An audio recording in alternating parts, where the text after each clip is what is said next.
Welcome back to the SBP Podcast Mobile Filmmaking. I am your host, Susy Botello, and you're listening to episode 184.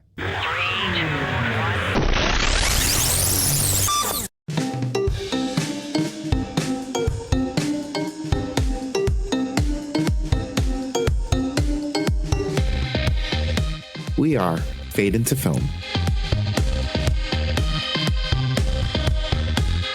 Hey, we are back. We got the team back. We've got Ryan McDonald and Joey Min right here with us. Hey.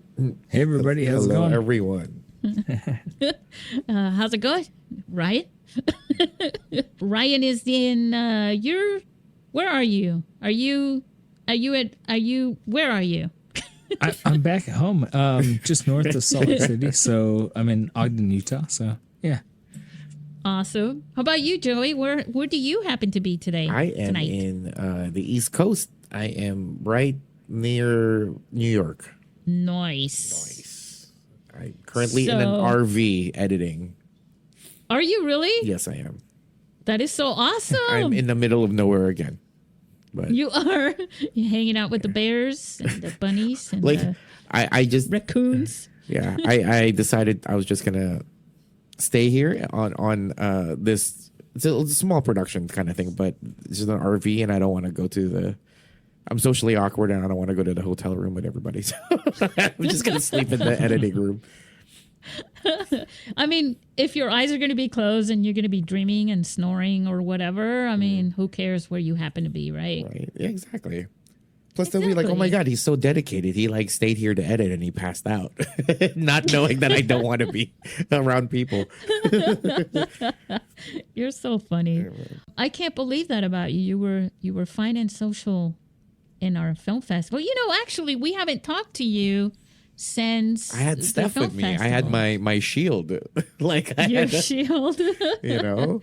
Well, what were your thoughts on your experience at the festival? Oh, it's awesome. Like, I think I know some of the actresses and I have yet to contact them because by the time we got back, we were kind of like in the rolling into other projects. But it's I think being at your festival really did give me another set of perspective on mobile filmmaking that I didn't have, So now it's kind of like I agree with stuff and I want to challenge a few things too, right? So I'm thinking, I guess I'm concocting ideas of what I can do, and hopefully maybe I could submit something, for next year or something.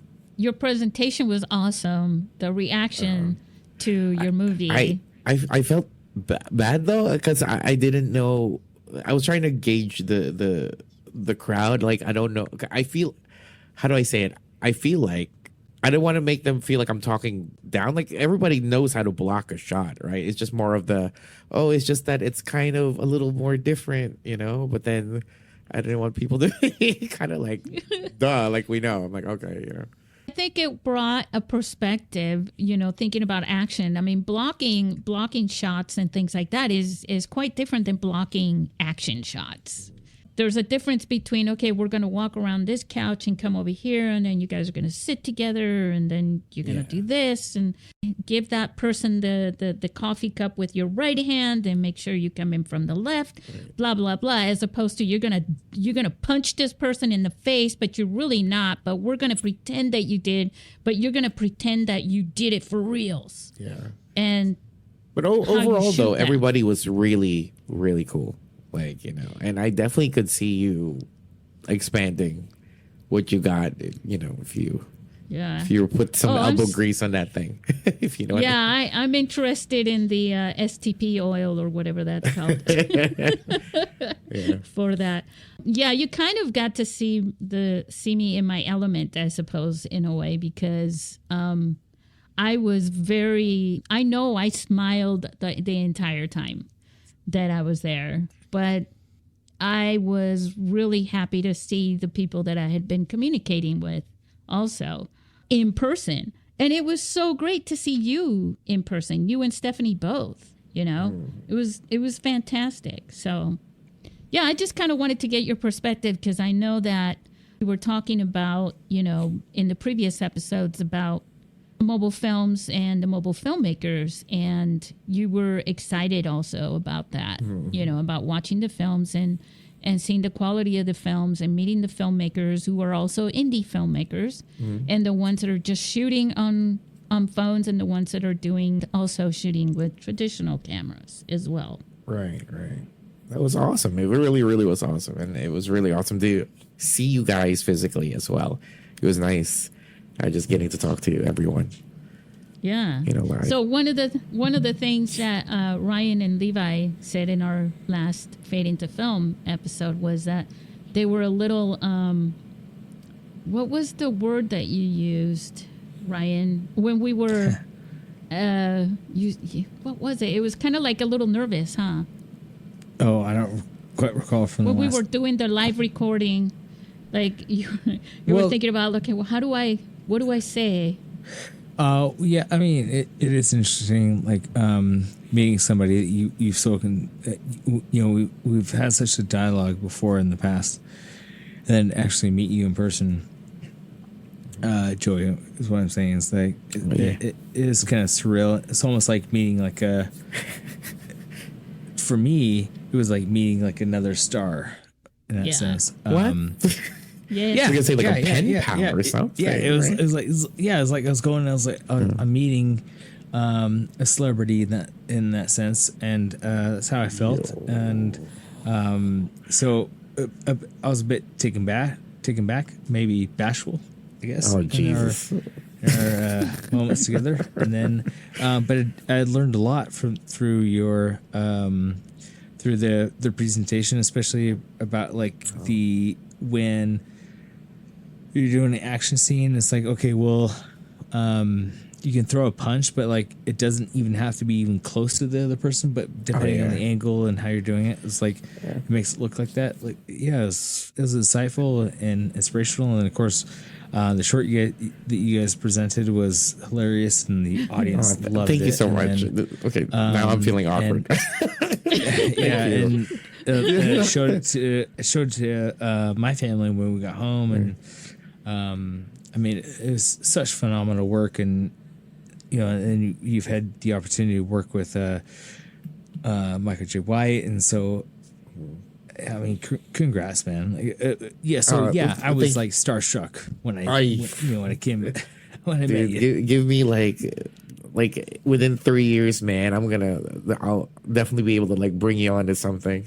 I just need to prove myself to these people first. Oh, dude, I'll serve coffee. Like what any production you need, I'll just bring the coffie. Like sooner or later, dude, I would love for you to help me with my quote unquote horror. It wouldn't be a horror film, but it's like a horror comedy kind of thing. So, and I would need to prick your brain, and we'd fly you out here, and you'd be one of my, like, I guess you could be one of my DPs, dude. And you'll have a cast. Again, you'll have a crew to like listen to. I'll be the person who's just collecting people's coffee, man. Like whatever I can do to be there. Dude. You're seriously, your work is awesome. Like, thanks, man. Appreciate like someone told, like, it's actually the funny thing is too. This weekend, I got to work with someone that I've met a long time ago, and this is obviously before everything. And I was just asking him questions about stuff, and he was like, "Hey, I've seen your work. Trust me, you like what you do. If you had the budget, if you had the power, if you had the people, everything you do works on a bigger budget." And I never really believed him, but I held on to it, right? Yeah. So that's why I'm like, now that I see how big budget stuff works, dude, I see what you're doing, and even the shit that you do with your kids, like that is like way oh my god, way farther in skill than some of these like film school students. Like, and that, like, I'm not even like bullshitting you. Like, dude, their short film, I was like, damn, I wish yeah. I mean, it really. So we opened up the festival with your film, Ryan. And then later when we showed, and I mean, everybody was just laughing their heads off and applauding.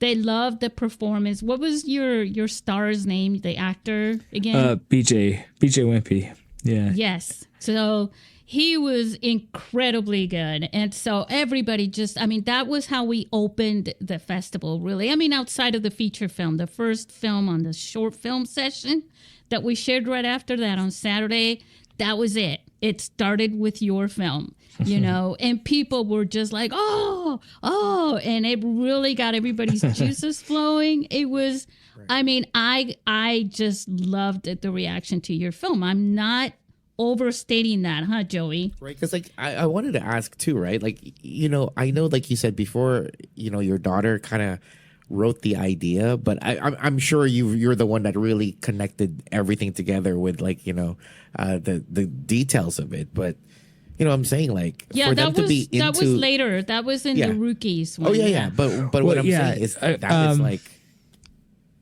no, like she wrote it. So like, yeah, well, like, so Christmas was coming around. She was like, well, and I was asking her, what do you want for Christmas? And she said a filmmaking kit. And they don't make filmmaking kits, but they do make like influencer kits that you can buy from Walmart. And it comes from, it has like the tripod and it has a slate and everything like that. And so a couple months went by and I was like, well, I bought her this thing that she said she wanted, but we haven't really done anything with it. And then I thought, well, I should maybe kind of like, I was like, what if we just like hit the idea? And I said, hey, do you remember when you were younger and Alyssa was, you'd build a Lego tower and then she'd destroy it and how set you get and yada yada. And I was like, so I kind of pitched the idea to Sophia. And once I did that, we kind of looked at,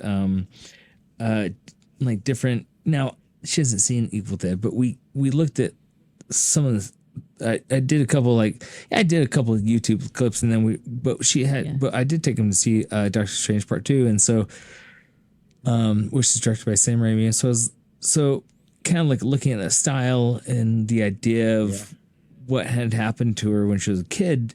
That's what sparked the whole thing. And it, so I'm just saying, obviously, it's like, obviously it's like the dad's helping the kid do the volcano thing. Yeah. But like within a certain realm of, hey, where do you want this to go? To a degree. So, yeah. But the fact that they still performed in it, they still did like every, God, like, that it, was you know, awesome. it's still, I'm just saying, you know, like that, it's, The room became agree. freaking. It was like a concert all of a sudden. You know, everybody was like, "Oh!" because it was your youngest daughter, right? When she was doing that thing, rah, you know, she was doing that, and she was doing it. It was one, and then the other, and then the other, and you were going back and forth in that, and people hardly had a chance to catch their breath. It was so awesome, you know. And so, and for them to be there to experience the reaction to that at such a young age, when most of the people that were there were adults, you know, that maybe next year or something, they'll be able to kind of express that for themselves. Like, wow, we made a movie. We were like 8 and 11, right, years old.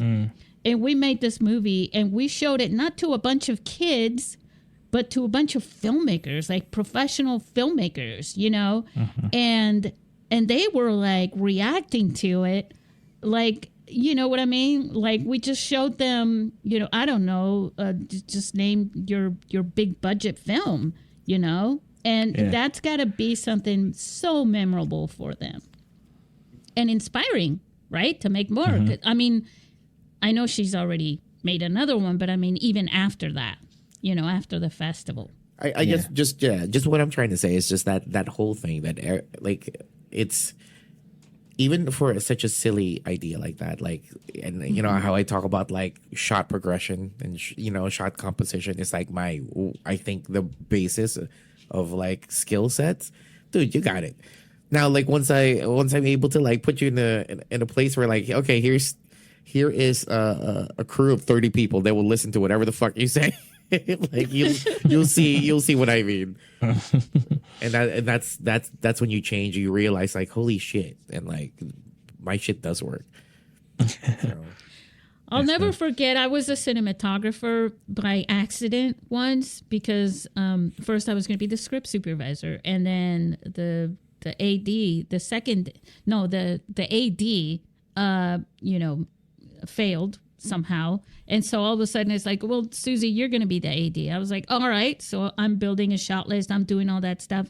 And then next thing you know, it's like, okay, the cinematographer, the DP, just kind of quit. And I was like, you're kidding. Okay, so what do we do now? Well, you're going to be the DP. It's like, what? And so I was a DP, and I'll never forget, the day that I was working on, in this living room scene, but they were setting up the kitchen scene. And they were talking about the lights, First they had to unplug the fridge and all this stuff for the sound, but then they were working on the lighting. And the guy comes up to me, the guy that ended up being the AD, and he's like, Susy, so on the lighting, it's going to take a while the way that you wanted it to be set up, right? And so I go in there and I'm looking at it through the camera and stuff. I'm like, no, yeah, go ahead and take the time to do it right. And just making a decision like that, they were like, okay. And I was like, wow, there's not even an argument. Nobody argues. That's when you're like, oh shit, this is serious. Yeah. When I can tell the grip, hey, you moved that shit. Then like 3 hours in there. Oh, I guess we didn't have to do that. I'm sorry. Yeah, and they go up, and I could tell that there was a conversation in the kitchen happening about, well, it's going to take an hour to do this, and then he comes up. Well, do you really want it? Do you really? And I'm like, yeah. And they're like, okay, and that was special in a way, but it was also awkward. My speciality has always been really script supervisor and coordinator. That was what I really got to. But in my dreams, I would like to be a director because I did that while I was in college and stuff, and I know I can do that too. Yeah, because I think that's all of us, right? Yeah, yeah. Because if you have the vision, and once I think as a director, you have to kind of know what other people are supposed to be doing and how they can put that vision create that vision and put it into life, bring that story to life. And if you don't have the vision, you shouldn't be directing. Because then you're just throwing everything for a loop. Yeah, not yet, at least. I think,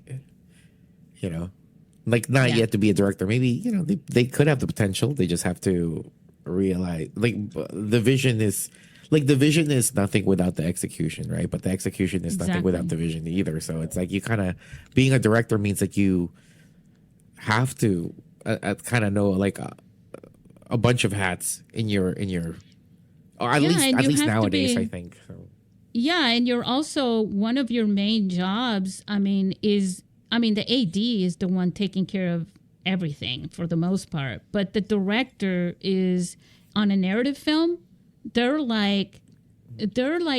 basically working with the actors and giving them that confidence of, you can do this, and this is how you need to do what you need to do to make this come through. And that's really important for actors. Actors do like direction. They really do crave that. I was talking to Jed Brophy about that. And he said there were some films that he had worked on, and he said, I go to the director and say, okay, how do you want me to just do your thing? And he doesn't like that. Because he's an actor, and he knows, like a lot of actors, they can be removed if it doesn't work out well. But if the director didn't give them the direction, right, then that can fail, and so that's nerve-wracking for them. But don't you think there be some other? I know there are some directors too, though, that probably like that collaboration more. Or I don't know. Oh yeah, they have to play a balance of that. But you have to understand the actors. You have to connect with the actors. There are some actors that really need your direction. Mm-hmm. And then being open to their not so much collaboration, but to their own, hey, I know that I'm supposed to say this exactly like this and blah, blah, blah, but what if I do this? They sometimes have to be able to make that decision and say, you know what, you're right. If that feels right for you, do it. But there are times when it's like, no, it won't work out. And the actor doesn't know why, especially a lead actor or not a lead actor, but someone who's not the protagonist may only work on a few scenes. They don't know they don't have the entire vision of the story. They're hired to do, just like we had one actor that came to one of these films that I worked on. It was a feature film, and he was supposed to be the taxi driver. And he was great, and he was funny, and he just took his part to the moon and back, and they cut him out. You know, it was too much. And the poor guy, I felt bad about that because he gave such a wonderful performance. But it wasn't required for him to do. He was just the taxi driver who, you know, knocks on the door and says, hey, man, I'm waiting outside, something about the gas. I'm just running the toll or whatever it was. What it is sometimes. I mean, how well can you really perform one line, right? If you think about it. Yeah. And had he just said that and left it at that, they would have left him in. You know, but they cut him out because he did his part too well. Too well or too much? Too well, too much. Both, kind of. You know, if he would have just done his line sort of more like what they expected. Well, it's hard. It's hard because you're reading text on a screen. You know? Say that, but then in the Magnificent Seven, like Steve McQueen was like doing extra stuff behind Yul Brynner, and it was like a way of like getting more attention. Always like moving and grabbing things. So it's like if an actor adds more, I don't think it cut him out of the film. Perhaps it was maybe it just wasn't a good fit though for the movie altogether. Yeah. Well, I think you're talking about two main actors. He's back. He's an extra. I'm talking about Steve McQueen, but I don't think he was Steve McQueen at the time he was doing the Steve McQueen thing. But yeah. Yeah, we're talking about someone who just had one very small line in this entire feature-length film. Then he went full Shakespeare in the delivery. Yeah, right? No, you can't do that, though. No, but we all loved it, and we gave him the time, and we did, I can't remember, 2 takes on it or something, which the second take, he could have been left in if he would have said, well, I gave you that. It was like he was auditioning or something. And then, you know, let me give you the, hey, man, I'm running the toll. Are you coming or not? Because if not, I'm going to stop. You know, whatever it was a very short thing. Yeah. So, and I felt bad for him. We all felt bad for him later when we went to the premiere or whatever, the screening of the film. And we're like, what happened to that one guy? Oh, man, they cut him out. And they were like, yeah, we couldn't leave him in. It was too much, you know. I mean, that's a director right there. I mean, actually, that's kind of funny. Like, I know one of my favorite movies that it's kind of maybe a cult following around it, but it's very interesting how they worked on it. But Constantine with Keanu Reeves. Oh, yeah, I really, really liked it. But hearing how they worked on it it's also very interesting how, you know, obviously there's like they shot things like the way that they could edit it because of how the director thought about it. He edited it like not how it was planned, but it still told the story very well. He even cut out like full storylines from the movie. Wow. And it's like, you know, like there's an actress I forgot. I forgot what's her name. The girl from Tom Cruise's wife in Mission Impossible 3. That's like my best. Michelle Monaghan. Yeah. Right. I was leaving that for Ryan. He knows them all. Yeah. And she was like, yeah, right. Like they actually filmed her whole, like she's actually like was supposed to be a big part of the movie, and they cut her out except for like one line, and the movie still is awesome, and like it still tells that story, and I think that's just very interesting how they put that together and comes, because even if you have a main character that is like a great actress or something, and if it doesn't fit the film, it doesn't fit the film. That brings me back to my video production days when we had when I first started working in video production. The people that it was a small production company, right? And the same person that would go out and shoot the interviews and the B-roll and things like that was the same person that was editing it. And I remember the executive producer saying, a few times saying, I'm not going to say their name, because you never know, right? But I'm not even going to say their first name. But they would say, but the executive producer would say, can't have this person edit this project, because they will leave in all their own shots. They think they shot everything so wonderful. They fall in love with their cinematic shots, or whatever it was. And that's not what fits, And so for me, after so many years of editing videos and things like that, I became part of I was a media manager as well. And so when it came to putting in pieces of interviews and B-roll and things like that, I didn't care who shot it. I never cared who shot it. I would pick what fit well. And sometimes it even had to do with the previous shot before and behind it, because we had similar shots, And I also was filming a lot of the stuff myself. And I would gladly take out my stuff if it didn't fit. And you basically become accustomed to doing that, because it's like, if it doesn't fit, there's no real need to keep it, even though you like what somebody said, or you liked this shot, or you thought, wow, look at the way they did that, and there's a sunset too. You know what I mean? Yeah. I mean, it's for the movie. Ultimately, it's for the movie, right? Yeah. So I have a question for you guys. What would you say, we'll start with you, Joey, on this. What would you say is the first memory that you have working on at least semi-professional video or film?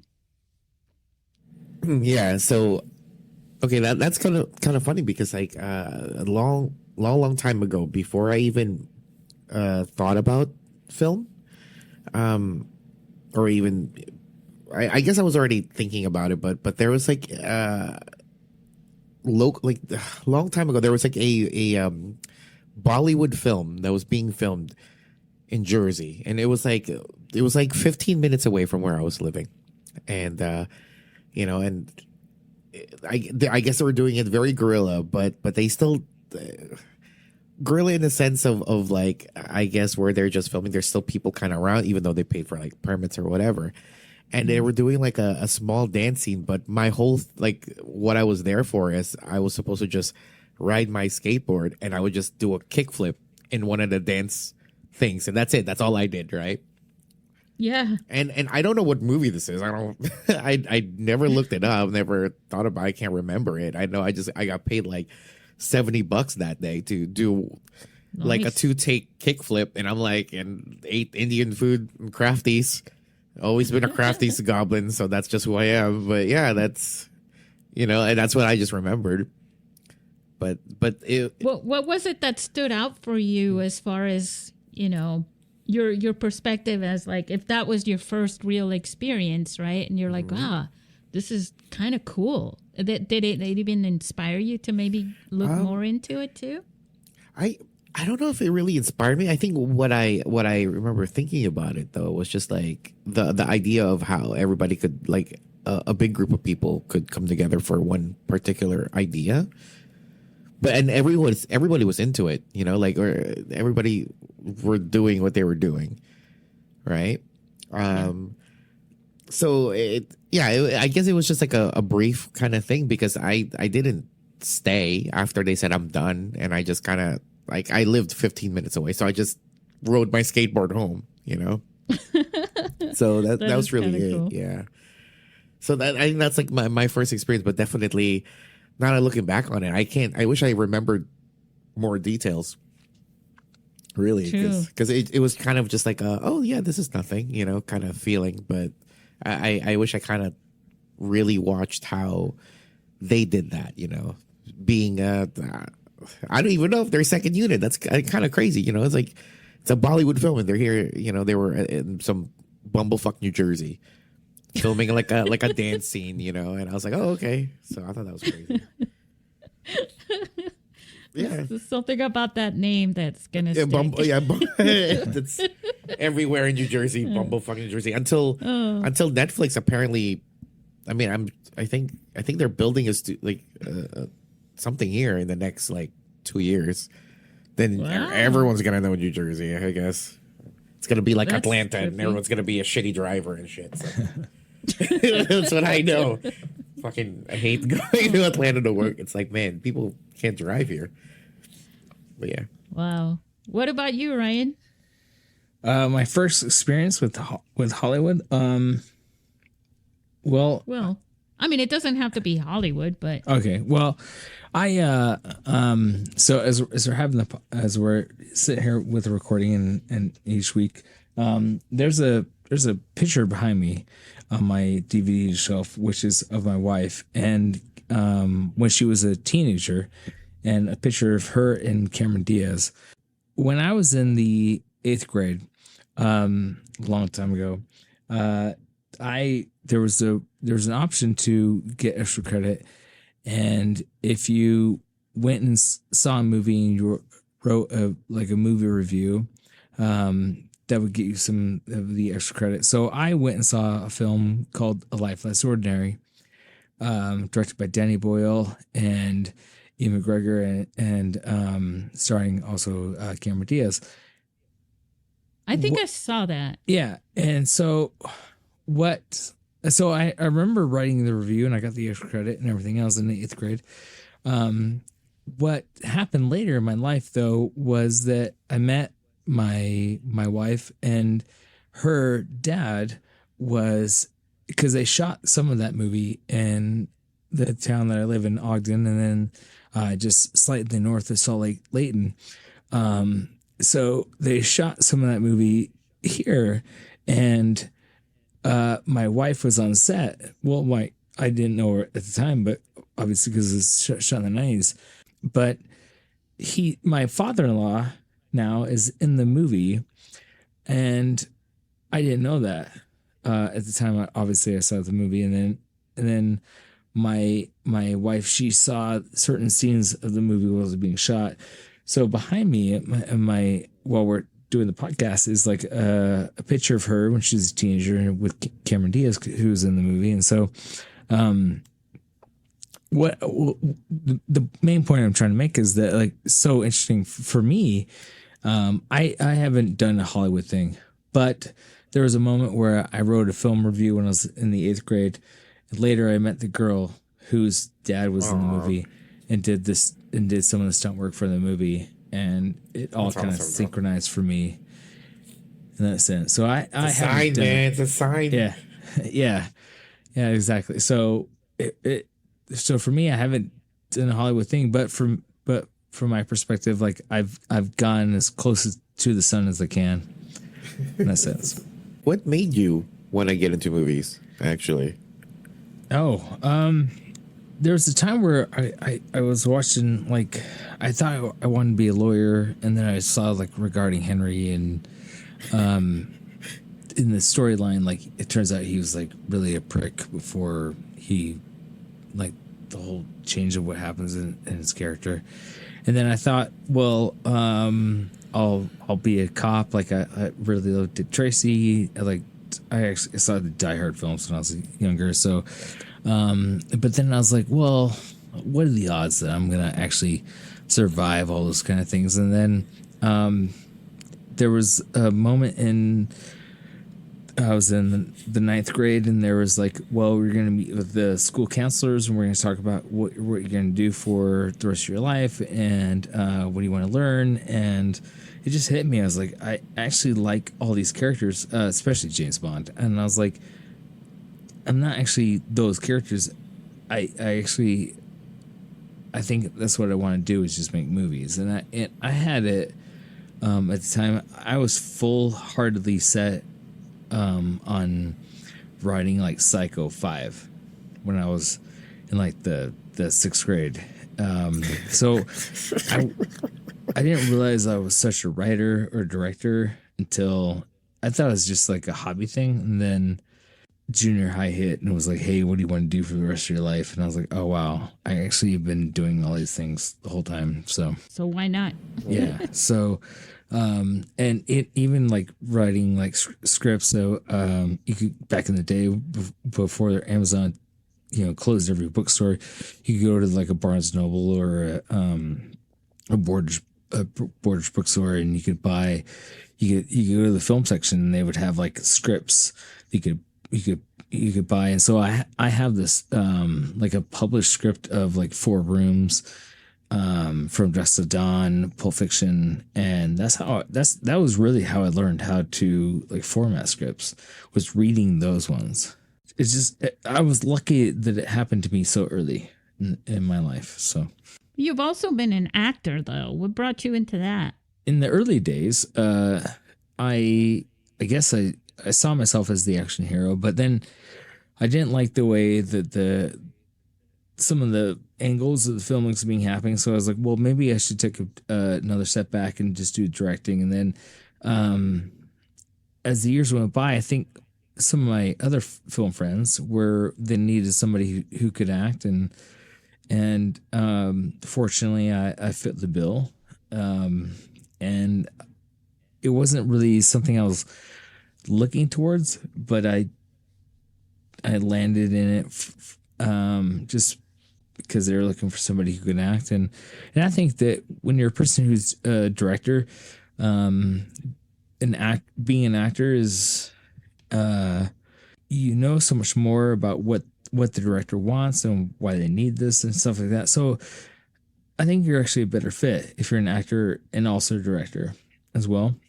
It was just it was by accident in all of reality. So yeah, for me, it was total accident. Getting into even video production, and through video production, I accidentally worked on short films, filling in for somebody from college, one of my colleagues for them as well. But for me, it was like I was going to be a paralegal, talking about lawyers and stuff, but I was going to be a paralegal, and I was already studying that. And the counselor said, oh, you're so much more creative. What would be your dream thing? And for me, and I had no idea how to do it or how to get into it, I wanted to write commercials for TV. Because every time I saw a commercial, I had ideas about making commercials and writing commercials. And I really always enjoyed writing anyways. And that's money right there too. It is. And I did realize the one thing I did know was that writing commercials for television had the most outrageous budgets compared to television and film, because the cost of a feature film, for Hollywood, could be, the budget could be millions of dollars, and that exact amount would be the budget for a commercial, which was 30 seconds. Right. It's nutty. Yeah. And so I thought, that would be great to do and fun to do. And they said, well, if I know somebody who works for a video production company, and she owns it, and here, and he gave me the phone number to call. And I wouldn't do it because, to me, in my brain, when he said video production, I just thought he was talking about production, like manufacturing. And I was like, why the hell would I want to be like wrapping cellophane on DVDs on a belt or something? Like, are you kidding me? No, I'll just stick to what I'm doing now, with not what I'm doing now, but what I was studying.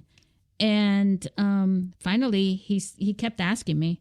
Every time I would go in there, he would ask me, did you call? Did you call? And I was like, no, I'll do it next time. Just kept putting it off. And he grabbed the phone and called one day while I was sitting right in front of him, got me the appointment. And that's how I got into video production, And then after doing that for so many, I think it was like, I don't even think I spent 2 months into it when I realized the shoe fit. And Joey, you were asking earlier, like, what is your specialty and all this stuff? And that was the executive producer, because I was running Boom on audio. I was doing, touching up on starting to do video editing. I was shooting B-roll and interviews and all this stuff. And she said, what would be the thing that you wanted? Oh, and she also, my first real credit on a video, she asked me to write a script for this video, and she gave me 2 boxes full of paperwork from UCSD. It was very, it was about programs that they ran in the community, right? And she said, if you can write a screenplay on this, like, what is the purpose of what they're doing, if you can somehow create a story out of this. And I spent 2-3 days reading through that. I got a headache from it because there was just so much paperwork reading about these programs. And you can imagine these were, very, university professors and intellectuals and stuff writing this stuff. It was really boring, to be quite honest with you. And I finally walked up to her and I said, okay, I can tell you what this is about. The story basically is this. And I laid it out for her and she said, wow, write the script for this then. And I was like, me? She said, yes. And I went back from the executive office into the production room. And I was like, she told me to write the script for this. And they all went, what? Oh my God. Do you know how many people that project has been on hold for 3 years? Do you know how many people got fired over it? And I was like, what? Fired? She said, they were like, yeah, because they couldn't wrap their heads around it. So my first project, she had me write the script. I wrote it. I kept going back and forth with her on it. Ryan, you were talking about the format, right? She was teaching me the format for this, the audio and the video format for writing a script for like a video. And then she asked me to get people together to go film these things that I was writing with a narrator and an on camera host, stringing together these stories from these programs. And next thing you know, I was directing it as well. And then next thing I know, I was like totally in charge of this thing. And then I was gathering all the B-roll and everything from the tapes and everything, which is how I started doing, organizing all the tapes with projects. And then I went into, her thing, and she said, all right, this guy is going to edit this. So his name was Rich. Wow, that's funny. I just now finally remembered his name. So I went to Rich and I said, here's the script, and here's all the time codes and the numbers of the tapes that these are in. These were all in mini DV tapes. And he was like, this is the best I've ever received. Makes my job so easy. And he did the whole thing. And then one day I was watching him, he was done with it. And I saw the end credits, and it said associate producer, Susy Botello. And I was like, what? Are you being funny? And he said, no, I asked her what credit to give you. And she said to give you the associate producer credit on that project. That was my first experience in video production. And right as that was happening, I went over to her office, even before it got to that point, and I said, I'm changing my major. I don't want to be a paralegal anymore. I want to do this stuff. That was my first real experience with anything that was professional, in any way, shape, or form. And I did it for many years after that, even through the time I was doing the film festival at first. So it's a long story. Awesome. I mean, we need backstories. So for our characters here on this podcast, for people to know us, right? Yeah, to know where we come from, and what brings us to what we're doing today, and how it's all connected, right? Hey, if we didn't do any of this, we would have never met, right? That's the whole thing, and you have to also recognize it, from experience, which is kind of like, in a way, circling back to what we were talking about earlier as a director, right? That when I was saying, like, you almost have to know what people are supposed to do, to get this done, right, in your film. And that's kind of like what it comes down to. Like, you get yourself in, even if you volunteer, talking to people who are listening to this too right now, you put your foot in the door. There are many doors that are already there. You just have to see them and find them. There are places where you happen to live that are having meetings, for networking and things like that, where people, filmmakers will go and sort of pitch the projects they're working or they'd like to be working on, things that they're starting to work in. And they share it with people. And all you have to do is say, can I come and volunteer for free as a production assistant and help you? I don't want to, I don't care to be an actor. I don't care to be this or that right now. I just want to help you with that project. And you start doing that, and the first thing that's going to happen is people are going to, when you do a good job at that, when you work hard at that as a volunteer that nobody's paying you, people take notice and they say, look at what this person can do. And when they're in another meeting with their colleagues and they say, well, we've got this project, they'll mention you. They'll mention your name and you'll be contacted. And then you get to do this again. And the more experience that you have, not only do you garner a reputation for being somebody people can count on for their productions, but the next thing you know, you'll start getting paid for it. And then you'll start learning more and expanding what you know into different positions. Like I was a DP for a thing. I didn't start out working on this project to be a DP, and then things happen and it's like, hey, you can do this. Even if you've never done it before, people trust you and believe in you and have confidence in your own work, like your integrity, the way that you work. I think, Joey, right, the things that you're working on today, if people didn't have the confidence that you could do this, you wouldn't be where you are today.